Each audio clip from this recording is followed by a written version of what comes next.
Hello, hello, hello! Aaron Trost here, your trusty host of Ask Aaron, a podcast designed to fix your pickleball drama. Well, today we have a question from a very faithful listener who dealt with somebody who sold him a very questionable used paddle.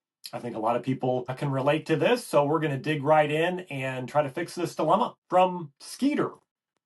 Aaron, I purchased a used paddle from a guy I know named Larry, who's always wheeling and dealing used paddles. He sold me a Gearbox Pro Power Elongated paddle. And I found out after the fact that that paddle was going to be no longer legal by USA Pickleball standards. At best, I play a few times a month, and I don't have time to keep careful track of things like pickleball equipment standards. Now, at the rec courts, some people criticize me as playing with an illegal paddle, and this could affect me if I ever decide to do a tournament. On top of that, he put a lot of lead tape all over the paddle, and when I pulled it off, it has all kinds of permanent marking all over it. Did Larry sell me a lemon? And should I get some kind of refund? All right, I know these Larry guys. They are at the courts. They're kind of looking around for somebody playing with an old paddle. You know, they spot somebody playing with a Z5, and then they're trying to, stack paddles with them to get a game in. And then, he's walking up to his partner with that old paddle. He's kind of like,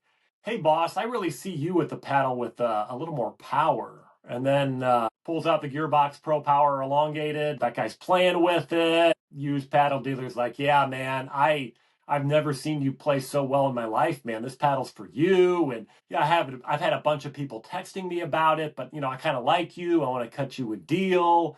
And then you're talking money and details, and he's kind of giving you, it was owned by some 78-year-old lady named Donna, one owner, she only used it for tournaments. Before you know it, he's trying to get you to, trade in your Z5 for a 2007 Dodge Neon with transmission problems, okay? These Larrys are all over the courts, and it's really annoying.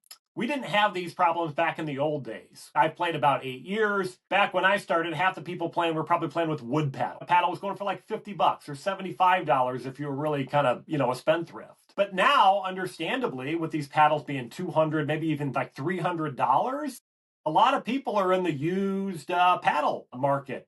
And these Larrys are looking to, sell you a lemon. So you got to look out. I want to offer you some good practical tips for buying a used paddle. Before you buy it, go to USA Pickleball's website and check to see if that paddle is on their approved list. If it passed, you're good. If it's not listed on there, probably not a good sign. So check that. You might have heard of something called UPA approval. Okay, if you're an amateur, that probably doesn't apply to you. If you're wanting to do pro events, then it might, because the PPA uses the UPA standard. So again, if you see UPA approved, but not USA Pickleball approved, then that's more of a pro thing, not an amateur thing. So watch out for that.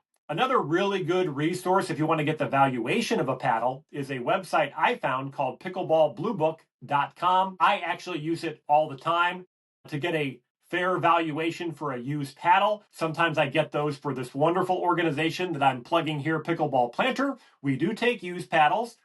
We take those to people in need who might otherwise not have pickleball. So anyway, it's a very good tool, Pickleball Blue Book, to get a valuation of a paddle. Okay, so did Larry do something wrong? Absolutely. Flag on Larry. All right, illegal procedure on Larry here. You should not be selling somebody a paddle and not clarifying that it is illegal or soon to be illegal. So, clear penalty on Larry. I think Skeeter deserves a full refund, and please get that Venmo in by the end of the week, please and thank you. Okay. But I also kind of want to bring light, Larry's not the only person doing this, okay? Last night, I had a little bit of spare time, and I did some research online on people selling used paddles. Shame on some of you, okay? So that guy who's selling a Yola mod on Facebook Marketplace and not listing it as an illegal paddle, shame on you, okay? And that guy who's trying to sell version 1 of the Rhombus Ripple, shame on you, flag, okay? Please clarify if you're selling a paddle, if it's no longer legal. And yeah, in addition to illegal paddles, a lot of these paddles are beat up or, they're close to delaminating and things like that.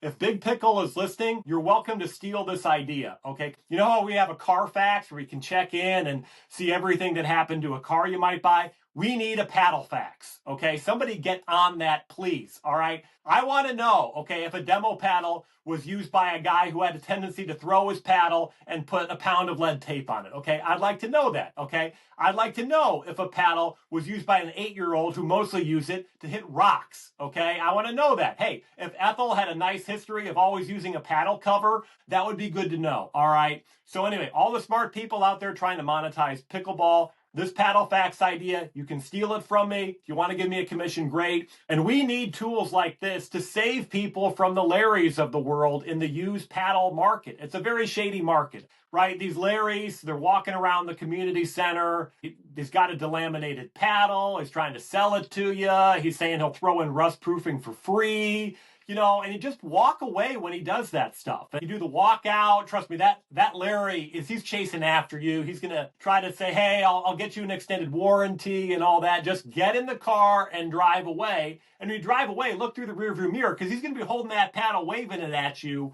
while you're driving off. So when you drive away from Larry, you're going to be thanking me in this podcast. So how can you thank me for this? You can like this episode and you can subscribe to my YouTube channel. That would be a very helpful way. And you can also show gratitude by following me on Spotify and Apple Podcasts, and tell your friends about this podcast and how it might illuminate people to spot the Larrys of the world. Thank you so much for listening today. This podcast is inspired by Pickleball Planner, which is dedicated to bringing pickleball to people in need around the world and in this country as well. If you like what you heard, please like and subscribe. Thank you so much for listening. We'll catch you on the next one.